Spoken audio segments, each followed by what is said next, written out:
Hello guys, welcome to my channel. இந்த வீடியோவில் Linux file system பற்றி பார்க்கலாம். யுனக்ஸ் மாதிரியே லினக்ஸுமே ரொம்ப பவர்ஃபுல் ஆப்ரேட்டிங் சிஸ்டம் தான். இதில் இருக்க டேட்டாஸ் எல்லாமே ஹைராலஜிக்கல் ஃபைல் சிஸ்டம் மாதிரி ஆர்கனைஸ்டாக இருக்குது. ஹைராலஜிக்கல் ஃபைல் சிஸ்டம்னா ஒன்றுமே இல்லை, பேரண்ட் ரூட் நோட் மாதிரி. பேரண்ட் சைல்டுக்கான ஒரு கனெக்ஷன் இருக்குல்ல, அதே மாதிரி தான் இந்த டயக்ராமில் இருக்குல்ல, ஒரு ரூட் நோட் இருக்கும். அதுலேருந்து எத்தனை சைல்டு நோடு வேணால் இருக்கலாம். ஒரு சைல்டு நோட்லேருந்து அனதர் சைல்டு நோடும் வேணால் கனெக்ட் ஆகலாம். டிசிஷன் ட்ரீ ஃபார்மில் தான் இது ஃபுல்லாகவே இருக்கும்.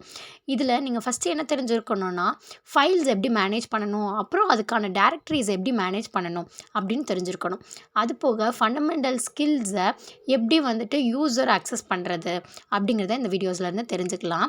இது இன்ட்ராக்ஷன் சிஸ்டம்க்கு எவ்வளோ ஹெல்ப்ஃபுல்லாக இருக்குது லினக்ஸ் அப்படிங்கிறத இந்த வீடியோ மூலமாக தெரிஞ்சுக்கலாம்.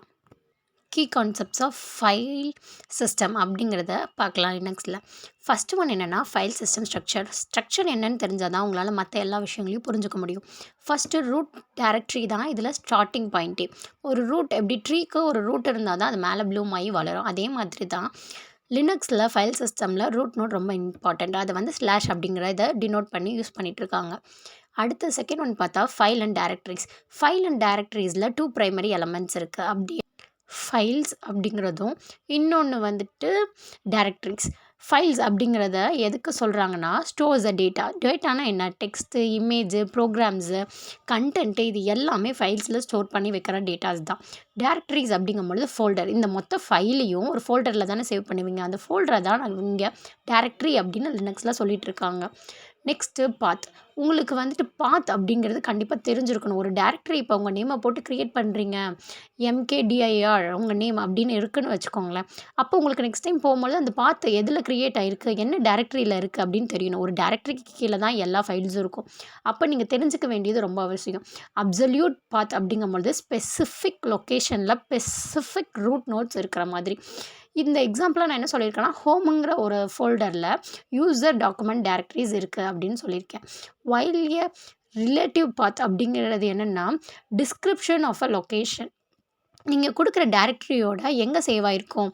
இப்போ நான் ஒரு டாக்குமெண்ட் கொடுத்துருக்கேன். அந்த டாக்குமெண்ட் என்னவா இருக்குது, file.txt அப்படின்னு இருக்குது. டெக்ஸ்ட் ஃபைலாக ஸ்டோர் ஆகிருக்கு அப்படிங்கிறது கொடுத்துருக்காங்க. அவ்வளோதான். நெக்ஸ்ட்டு ஒன் என்னென்னா, க்ரியேஷன், வியூவிங் அண்ட் மூவ்மெண்ட் அப்படிங்கிறத பார்ப்போம். க்ரியேட்டிங்னா ஒரு ஃபைலை ஃபஸ்ட்டு க்ரியேட் பண்ணி வைக்கணும். ஒரு எம்டி ஃபைலாக இருக்கலாம், இல்லைன்னா அதில் ஒரு கமாண்ட்ஸ் போட்டு இருக்கிறதா இருக்கலாம், இல்லை ஒரு கண்டென்ட் ஆல்ரெடி எக்ஸிட்டாக இருக்கலாம். அது மாதிரி ஃபைலை க்ரியேட் பண்ணி வைக்கிறதுக்கு file/name அப்படின்றத யூஸ் பண்ணுறாங்க. அதே மாதிரி ஒரு ஃபைலை பார்க்கணும் அப்படின்னு நினைக்கிறீங்கன்னா, கேட் அப்படிங்கிற ஃபங்க்ஷனை யூஸ் பண்ணுறீங்க. அப்போனா இந்த கேட் கமாண்ட் கொடுக்கும்பொழுது என்ன ஆகும்னா, உங்களுக்கு நீங்கள் என்ன கமாண்ட்ஸ்லாம் உள்ளே கொடுத்துருக்கீங்களோ அது எல்லாமே விஷுவல் ஆகும். அது நீங்கள் ஃபைல்ஸை டேரெக்டாகவும் டெக்ஸ்ட்டாக இருந்தாலும் ஓப்பன் பண்ணி பார்க்கலாம், இல்லை இமேஜ் ஆர் வீடியோ சம்திங் எல்ஸாக இருந்தாலும் பார்க்கலாம். காப்பிங் எ ஃபைல்.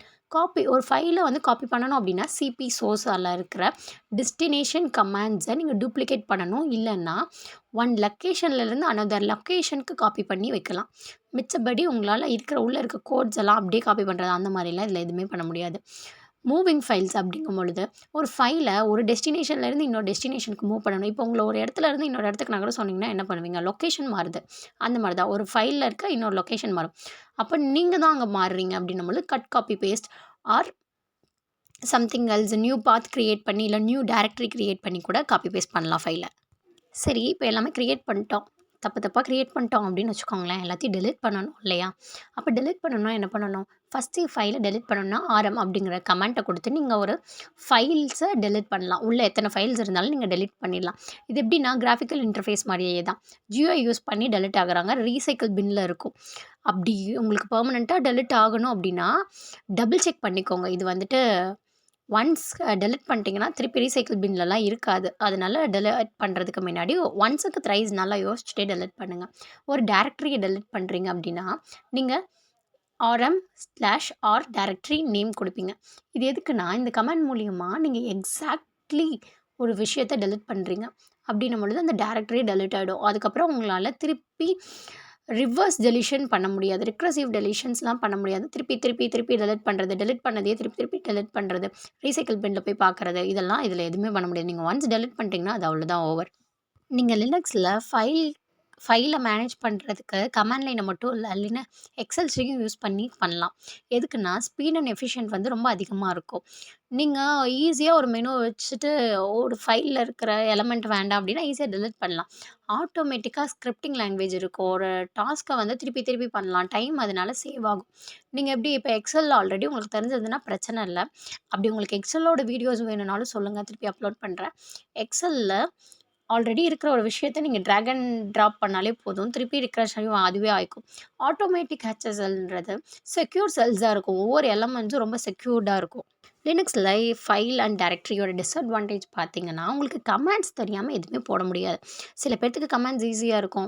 சில பேர்த்துக்கு ரொம்பவே கஷ்டமாக இருக்கும். பிகினர்ஸ்லாம் இந்த சின்டாக்ஸை புரிஞ்சுக்கிறதுக்கு ரொம்ப கஷ்டப்படுவாங்க. அதனால தான் இது வந்து இதோட ட்ராபேக்னு சொல்கிறாங்க. டேட்டா வந்து லாஸ் ஆகிற ஒரு விஷயமும் இருக்குது. நீங்கள் ஒரு மிஸ்டேக்காக ஒரு கமாண்ட்டை கொடுத்துட்டீங்க அப்படின்னா, அந்த டேட்டாவே ட்ராக் அவ்வளோதான் முடிஞ்சது. திருப்பி உங்களால் எடுக்கவும் முடியாது. ஏன்னா இது ரீசைக்கிள் பின்லேயும் ஸ்டோர் ஆகாது. அதுதான். நெக்ஸ்ட்டு என்னென்னா, பிகினர்ஸ்க்கு வந்து இந்த ட்ராப் அண்ட் ட்ராக் ஃபங்க்ஷன் வந்து ரொம்ப கஷ்டமா இருக்கும். உங்களுக்கு கிராஃபிக்கல் ஃபைல்ஸ் மேனேஜர்ஸில் வந்துட்டு உங்களால ஈஸியா ஒரு ஃபைல ஆல்ரெடி நீங்க ஹேண்டில் பண்ணத விட லினக்ஸ்ல ஹேண்டில் பண்ணும்பொழுது ரொம்ப டிஃபிகல்ட்டா ஃபீல் ஆகும். ஒரு விஷயத்த சீக்கிரமா புரிஞ்சுக்கணும்னா டயகிராம்ஸ் ரொம்ப அவசியம். அதுக்காக தான் இந்த டயகிராம். ஒரு ரூட் நோட் இருக்கும் பொழுது அதுதான் டாப்பா இருக்கும். எல்லா சிஸ்டம்ல இருக்க டைரக்டரீஸ அதுதான் ஹோல்ட் பண்ணியிருக்கும். அதுக்கு கீழ வந்து ஹோம் இருக்கும். டைரக்டரீஸ்ல ஃபைல்ஸ்ல இருக்க பெர்சனல் டேட்டாஸ எல்லாமே /ஹோம்ல சேவ் ஆகியிருக்கும். 2 யூசர் வந்து டாக்குமெண்ட்ஸ டவுன்லோட் பண்ணவோ, இல்லன்னா இருக்கிற டாக்குமெண்ட்ஸ்ல ஏதோ மேஜரா சேஞ்ச் பண்ணணும்னா வந்துட்டு யூசர் ஹோம்ஸ யூஸ் பண்ணலாம். எக்ஸெட்ரா கீழ நீங்க என்னெல்லாம் லாகின் ஃபைல்ஸ் யூஸ் பண்றது, ஸ்டோர் பண்றது என்ன வேணா யூஸ் பண்ணலாம். ஆனா டாப்ல எப்பயுமே ரூட் நோடு தான் இருக்கணும். இது எப்பயுமே ஒரு விஷயத்த நல்லா யோசிச்சுக்கோங்க. Hierarchical manor. ரூட்டுக்கு கீழ தான் லீவ்ஸ் இருக்கும். அந்த மாதிரி தான். ஒரு விஷயத்த ப்ராக்டிக்கலா பண்ணி பார்க்கும்பொழுது மட்டும் தான் உங்களுக்கு சீக்கிரமா புரியும். அதுக்கு தான் இது குடுத்துருக்கேன். கிரியேட் யூர் நியூ ஃபைல் டைரக்டரின்னும் பொழுது எம்கேடிஐஆர் உங்க project name or new project name. இதில நேவிகேஷன் ஆஃப் சிடின்னு போட்டுட்டு உங்களோட ப்ராஜெக்ட் நேம குடுத்தீங்கன்னா, ஆட்டோமேட்டிக்கா உங்களுக்கான டைரக்டரி செட்டப் ஆயிரும். நீங்க ஒரு விஷயத்த கிளீன் பண்றதுக்கு, இல்ல ரிவ்யூ பண்றதுக்கு மறுபடியும் பார்க்கணும் அப்படின்னு நினைச்சீங்கன்னா, கேட் அப்படிங்கிற ஃபங்ஷன யூஸ் பண்ணணும். டெம்ப் அப்படிங்கிற ஃபங்ஷன் வந்து நீங்க லாகின் ஆனதுக்கப்புறம் clean up data, remove the temporary இருக்கிற ஃபைல்ஸ் எல்லாத்தையுமே ரிமூவ் பண்ணுறதுக்கு ஃபைல் ஆர்கனைசேஷனுக்கு நீங்கள் எம்வி அப்படின்னு யூஸ் பண்ணுறீங்க. ஒரு ஃபைல் நேம் கொடுத்து அதை உங்களுக்கு சேஞ்ச் பண்ணணும்னா எம்வின்னு கொடுத்தீங்கன்னா ஆல்ரெடி இருக்கிற ஃபைல் நேம் வந்து சேஞ்ச் ஆகும். நியூ ஃபைலை க்ரியேட் பண்ணணும்னா டச் அப்படிங்கிறத கொடுத்தீங்கன்னா நியூ ஃபைல் க்ரியேட் ஆகும். Embracing the power of the command lines அப்படிங்கும் பொழுது initial of a learning curve exits. இனிஷியலாக உங்களுக்கு என்ன தெரிஞ்சிருக்கணும், கமாண்ட்ஸ் எப்படி பண்ணணும்னு தெரிஞ்சிருக்கணும். பேரலலா கண்ட்ரோல் பண்ண தெரியணும் ஒரு ஃபைல. எஃபிஷியன்ட்டா எப்படி உங்கள் தேவைக்கு ஏற்ற மாதிரி கமாண்ட்ஸ் எப்படி யூஸ் பண்ணணும்னு தெரியணும். அது போக ஆட்டோமேட்டிக்கா அந்த காம்ப்ளெக்ஸ் டாஸ்க்கை எப்படி கம்ப்ளீட் பண்ணுறது அப்படிங்கிற உங்களுக்கு நாலேஜ் வேணும். அதுதான் ப்ராப்ளம்ஸ் சால்விங்னு சொல்லுவோம். அது போக லினக்ஸ் யூசர் என்ன பண்ணணும்னா, உங்களோட டேட்டாஸ் எல்லாம் ஆல்ரெடி செக்யூர்டா இருக்கும். ஸோ நீங்கள் எந்த பயமும் இல்லாம லினக்ஸை யூஸ் பண்ணலாம். கம்பேரேட்டிவ்லி அதர் ஓஎஸ் எல்லாத்தையும் விட லினக்ஸ் வந்து ஐடி செக்டார்ஸில் யூஸ் பண்ணுறதுக்கு காரணமே அதான். The command lines is not just a tool. It's a way of thinking, a psychology of interaction with your computer. இந்த நோட்டை வச்சு உங்களுக்கு புரிஞ்சிருக்கும் இந்த கமாண்ட்ஸ் லைன் எந்த அளவுக்கு இம்பார்ட்டண்ட்டாக இருக்குது அப்படின்னு. தேங்க் யூ ஃபார் வாட்சிங். லினக்ஸை பற்றின உங்களுக்கு ஒரு நாலேஜ் நல்லா இதில் கிடச்சிருக்கும்னு நம்புகிறேன். கமாண்ட்ஸ் லைன்ஸ்னால் என்னென்னு புரிஞ்சிருப்பீங்க. இன்னும் நிறையா வீடியோஸ் வேணும், இல்லை உங்களுக்கு ஏதோ ஒரு டாப்பிக்கை பற்றி தெரிஞ்சுக்கணுன்னா கமெண்ட் செக்ஷனில் கொடுங்க.